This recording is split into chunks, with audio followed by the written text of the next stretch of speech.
Hello hello दोस्तों, स्वागत है आप सभी का रुद्रांश ऑनलाइन क्लासेज में। आप सभी लोग के लिए UP TET previous year question paper 2014 बाल विकास एवं शिक्षा शास्त्र CDP का लेकर के आए हैं।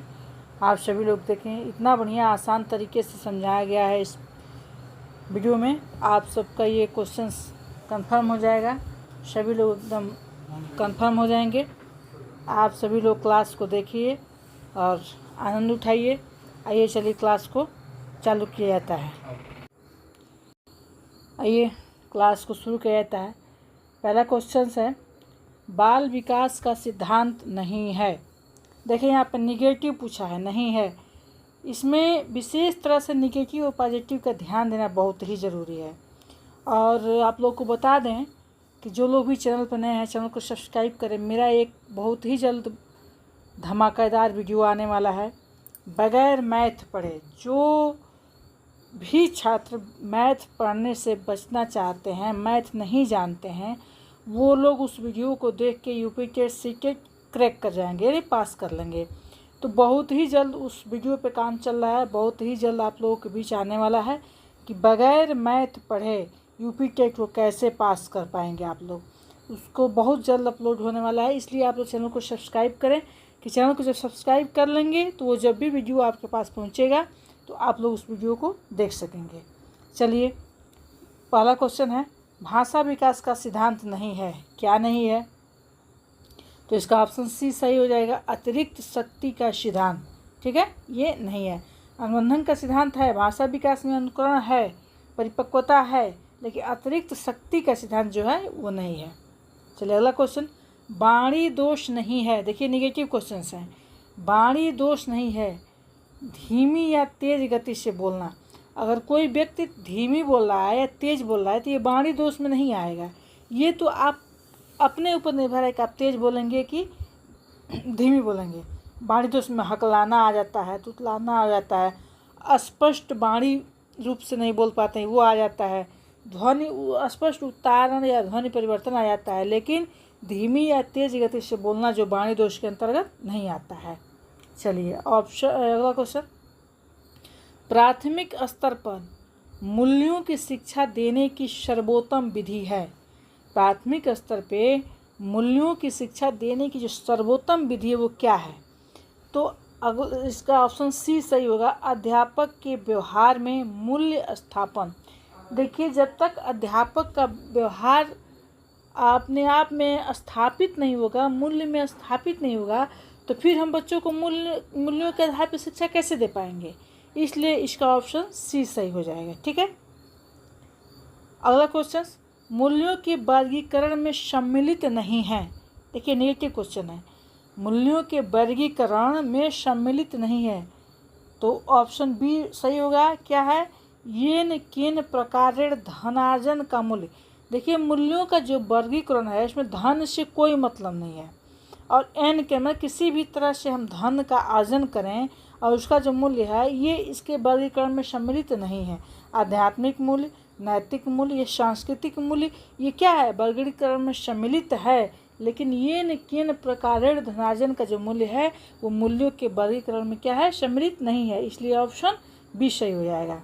चलिए अगला क्वेश्चन देखते हैं। अगला क्वेश्चन, व्यक्तित्व के संगठन का स्वरूप है। देखिए व्यक्तित्व के संगठन का स्वरूप, तो उसका जो स्वरूप है वो ऑप्शन बी सही हो रहा है, मनोवैज्ञानिक शारीरिक।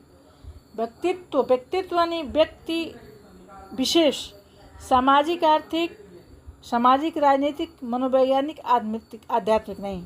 इसमें मनोवैज्ञानिक और शारीरिक, ये व्यक्ति के जो संगठन का स्वरूप है वो मनोवैज्ञानिक रूप से, यानी मस्तिष्क को कंसंट्रेशन करके और शारीर के द्वारा इसका प्रयोग करके ये संगठन का क्या है? शारीरिक स्वरूप है। अगला क्वेश्चन है, आत्म केंद्रित व्यक्ति होता है अंतर्मुखी। देखिए इसका सही अंतर्मुखी, यानी व्यक्ति दो तरह के होते हैं, अंतर्मुखी और बहिर्मुखी। तो आत्म केंद्रित यानी आत्मा के अंदर अपने आप को जो केंद्रित स्थापित करता है उसको आत्म केंद्रित कहते हैं। अब वो अंतर्मुखी होता है, तो आत्म केंद्रित जो बहिर्मुखी होता है वो आत्मा को बाहर से वो केंद्रित होता है, लेकिन जो अंदर से केंद्रित होता है, आत्म केंद्रित होता है, उसको अंतर्मुखी कहते हैं। चलिए अगला क्वेश्चन है, अपने ऊर्जा बल को बाहर की ओर अभिव्यक्त करने वाले व्यक्ति का प्रकार। देखिए यहाँ क्वेश्चन दिया हुआ है कि जो बाहर से अभिव्यक्त करते हैं किसी भी तरह को, उसको बहिर्मुखी व्यक्ति बोलते हैं। क्या बोलते हैं? बहिर्मुखी बोलते हैं। और जो व्यक्ति आत्म केंद्रित होता है उसको क्या बोलते हैं? अंतर्मुखी बोलते हैं।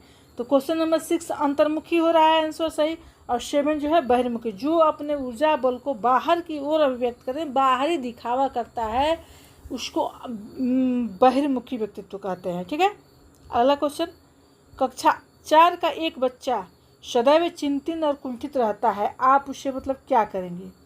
तो स्वयं परामर्शदाता की भूमिका निर्वाह करेंगे। देखिए, अगर कोई बच्चा है और वो चिंतन कर रहा है, सोच रहा है और कुंठित है, वो अपने आप में ग्लानि कर रहा है, तो उसके लिए हम बीच का रास्ता निकल उससे पूछेंगे, जानेंगे क्या कारण है और कैसे आप इस तरह से कर रहे हैं। तो सबसे पहले हम परामर्शदाता यानी उसके बातों को सुनेंगे और अपनी बात उससे कहेंगे। जब उसके व्यवहार में हम जब इंटरफेयर करेंगे और उसके परामर्श की भूमिका निभाएंगे तो वो वहाँ से उबर सकता है, निकल सकता है। अगला क्वेश्चन, चिंतन संज्ञानात्मक पक्ष में एक मानसिक क्रिया है, यह कथन किसने दिया? देखिए, बहुत ही अच्छा क्वेश्चन है ये।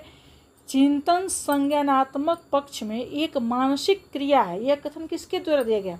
ये कथन रास के द्वारा दिया गया। ये क्वेश्चन कई बार रिपीट किया है, कई बार हम देख रहे हैं रिपीट किया है, इसलिए इसको ध्यान से देखिए। चिंतन संज्ञानात्मक पक्ष में एक मानसिक क्रिया का है, मतलब ये कथन रास द्वारा दिया गया है। चलिए अगला क्वेश्चन देखिए, अभिप्रेरणा का वर्गीकरण होता है। देखिए, अभिप्रेरणा जो है वो जन्मजात तथा अर्जित है। जो सीखना है वो जन्मजात है, अर्जित है। अभिप्रेरणा का वर्गीकरण किससे होता है? ऑप्शन सी सही हो जाएगा, जन्मजात तथा अर्जित। अगला क्वेश्चन, सीखने की प्रक्रिया में सीखने का स्थानांतरण हो सकता है सकारात्मक, नकारात्मक, शून्य। और देखिए यहाँ क्वेश्चन देखिए कितना हमने घुमा के दिया है कि सीखने के परिवर्तन प्रक्रिया में सीखने का स्थानांतरण, देखिए वो सकारात्मक भी हो सकता है, नकारात्मक भी हो सकता है, शून्य भी हो सकता है। इसलिए जो हम सीखे हैं उस प्रक्रिया को स्थानांतरित करते हैं। स्थानांतरित रूप जो है वो उसका निम्न में से कौन सा मत अंतर्दृष्टि द्वारा सीखने की व्याख्या करता है? क्या है? निम्न में से कौन सा मत अंतर्दृष्टि द्वारा सीखने की व्याख्या करता है? तो ऑप्शन डी सही होगा, गेस्टाल्टवाद। ठीक है ना। अगला क्वेश्चन, निम्न में से कौन सा मत अंतर्दृष्टि द्वारा सीखने की व्याख्या करता है? तो ये गेस्टाल्टवाद है। ठीक है,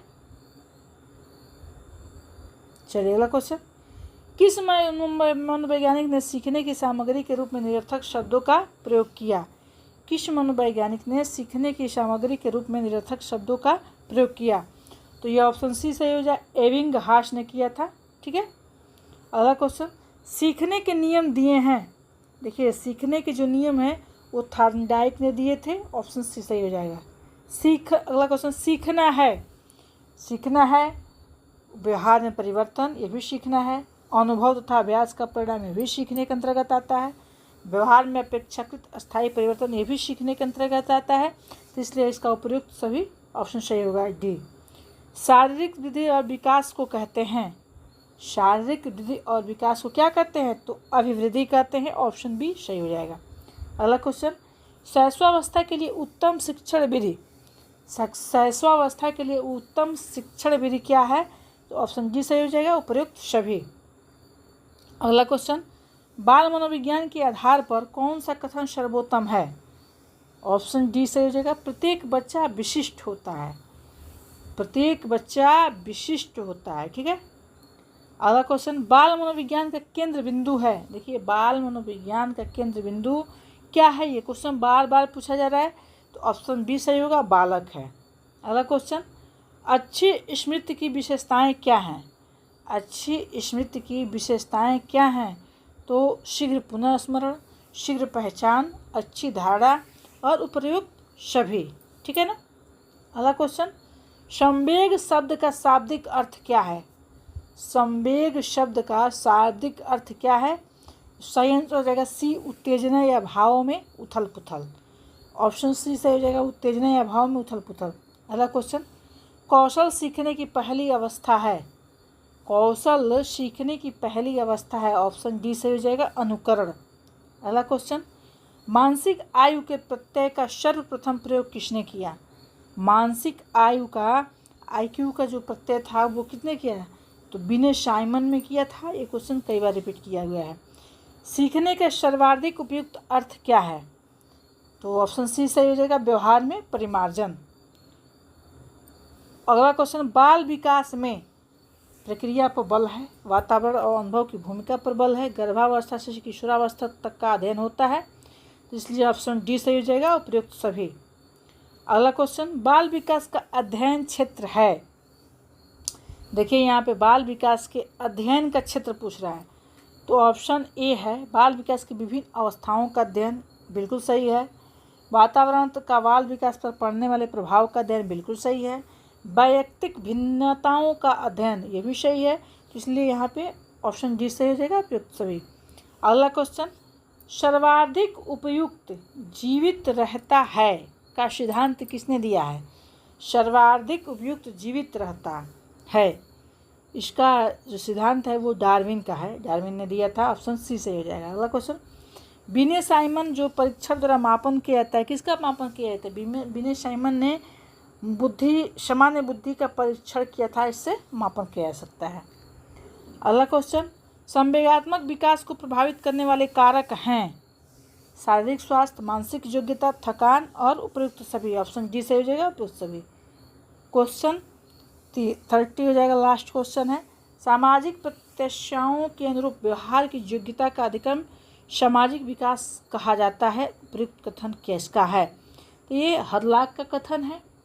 और वीडियो अच्छा लगे तो इस वीडियो को शेयर ज़रूर करिए, और बहुत ही जल्द आप लोगों को पास एक वीडियो आने वाला है कि बिना मैथ पढ़े यूपी टेट को हम कैसे पास कर सकते हैं। बहुत ही अच्छी वीडियो हो, वो बहुत जल्द आपके पास लाएंगे, इसलिए चैनल को लाइक शेयर सब्सक्राइब करिए। और फिर मिलते हैं अगले वीडियो में, तब तक के लिए धन्यवाद दोस्तों, नमस्कार, थैंक यू।